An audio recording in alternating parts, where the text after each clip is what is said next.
Good afternoon. It's a pleasure to be here.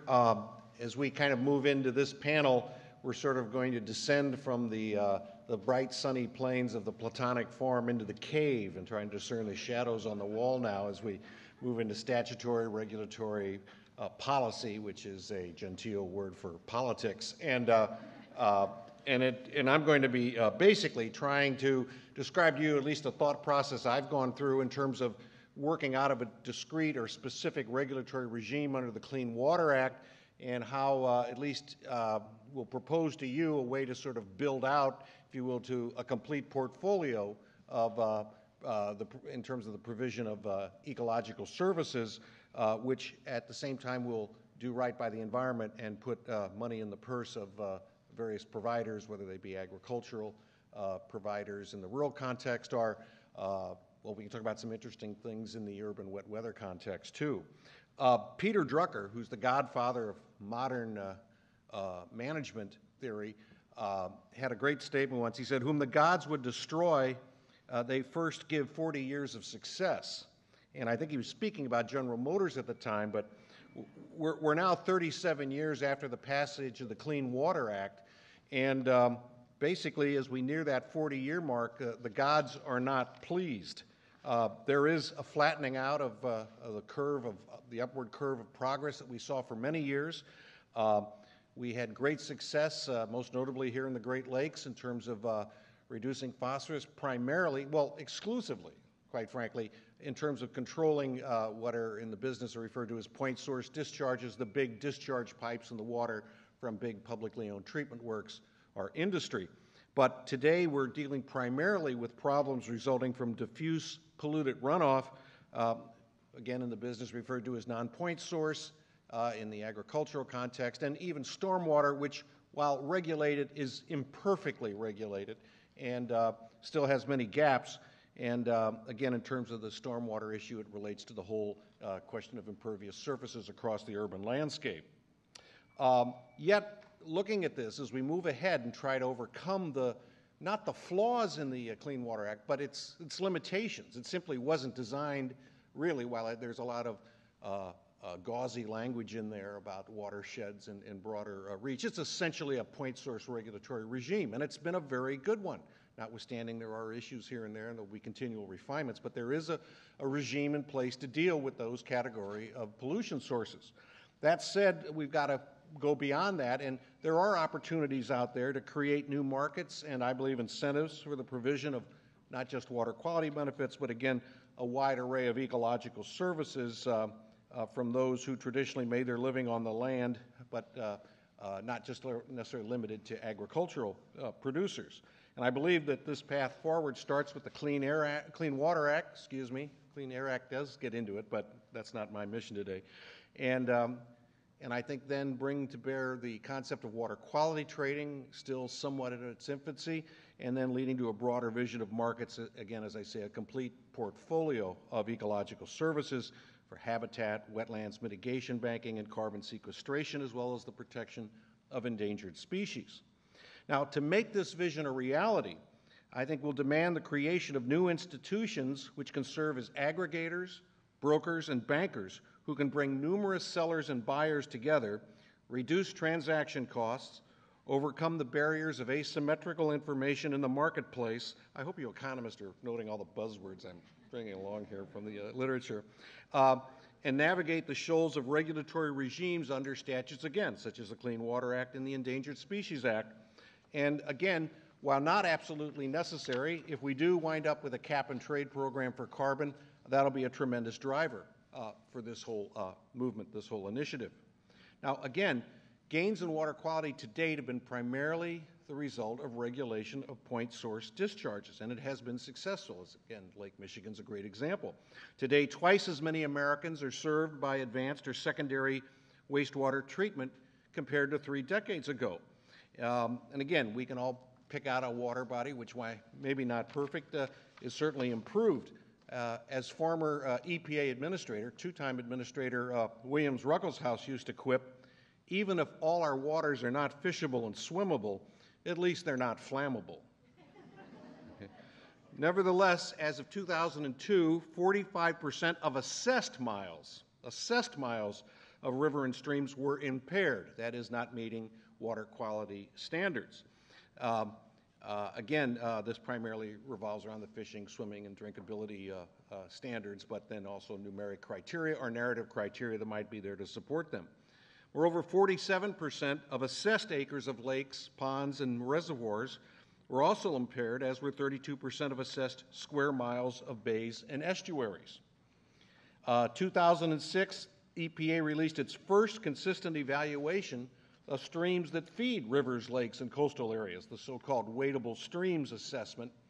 And that assessment sampled 1,400 sites representing similar ecological characteristics in various regions and deployed more than 150 biologists. And the results indicated that only 28% of these weightable streams were in good condition, 25% in fair condition, and 42% were in poor condition. We've heard a lot of discussion of the dead zone, the hypoxic zone in the Gulf of Mexico. Again, primarily an issue of nutrient enrichment from unregulated row crop agriculture. According to USGS, agricultural non-point sources contribute more than 70% of the nitrogen and phosphorus delivered to the Gulf versus 9 to 12% from urban sources, probably stormwater as well as point source discharges. 66% of the nitrogen, the major culprit in the case of the dead zone, originates from cultivated crops, again, unregulated from the Clean Water Act.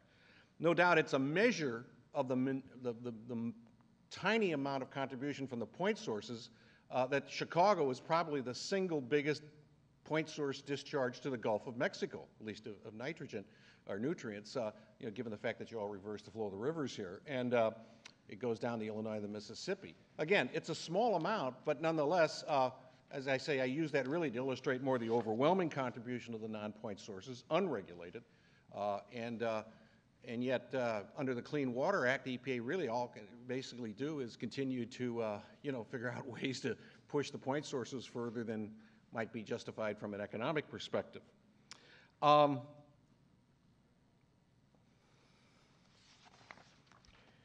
Again, over the last few years, EPA has gradually, very gradually, moved in the direction of encouraging water quality trading as a cost-effective means of compliance, which over time, I believe, could aid in the remediation of environmental problems, many of them water-related, but other ones too, and allow for the realization of multiple environmental benefits, other than just simple compliance with a Clean Water Act permit number. This policy evolution has gone for many years through Republican and Democratic administrations and resulted in a new water quality, more robust, I should say, and fleshed out water quality trading policy in January 2003, about the same time that the Office of Water came out with new guidance on watershed-based permitting, too. Now, trading, as most of you know, is a technique which has demonstrated tremendous success under the Clean Air Act for acid rain trading.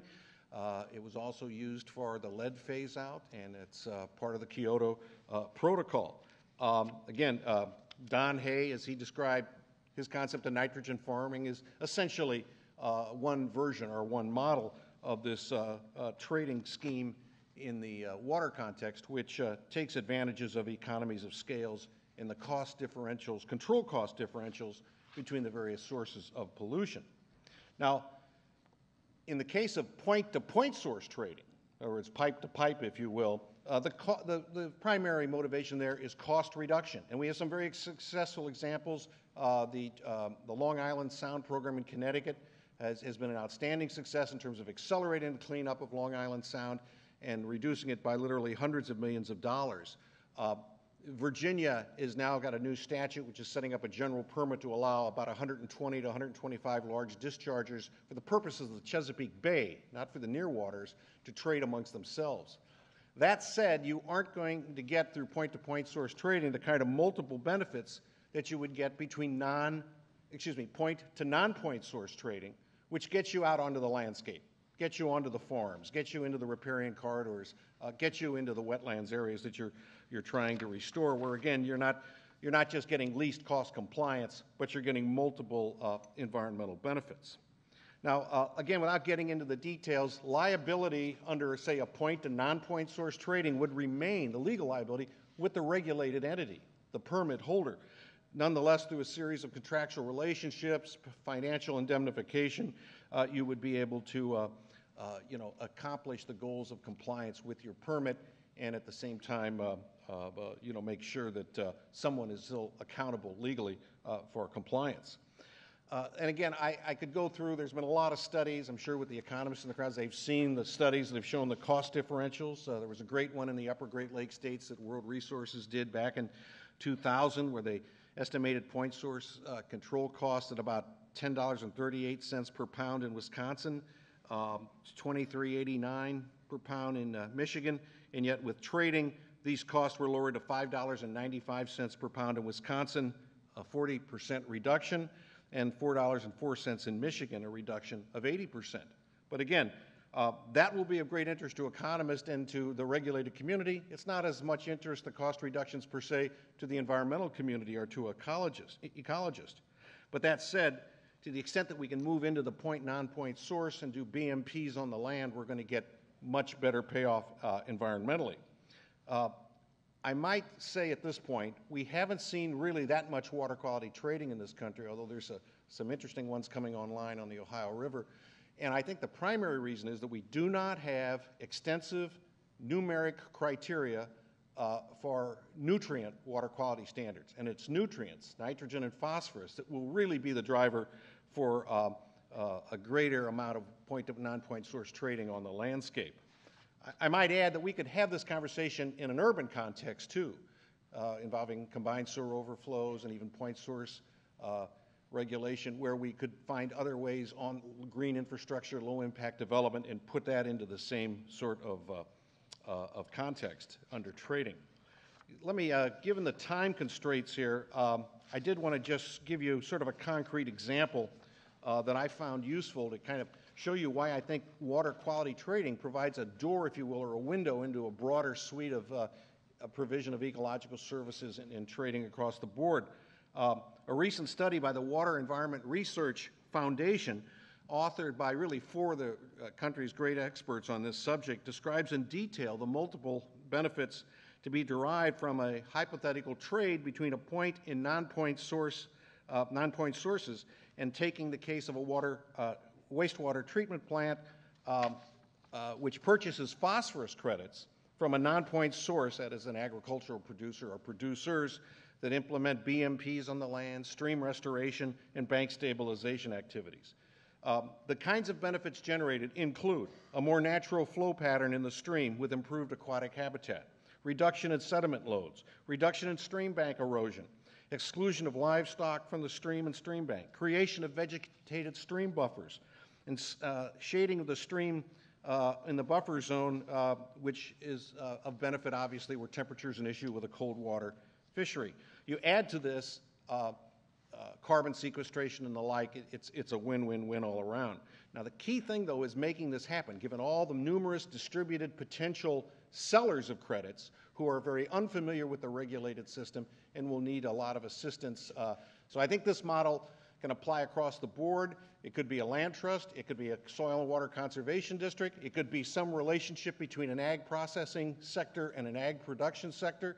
But I think without this middleman, without this aggregating, brokering, banking function, these markets are going to be a long time in coming. And I think that, combined with a greater emphasis on water quality criteria for nutrients, will allow us to not just achieve our water quality goals, but address the broader array of environmental issues that we face today. Thank you very much.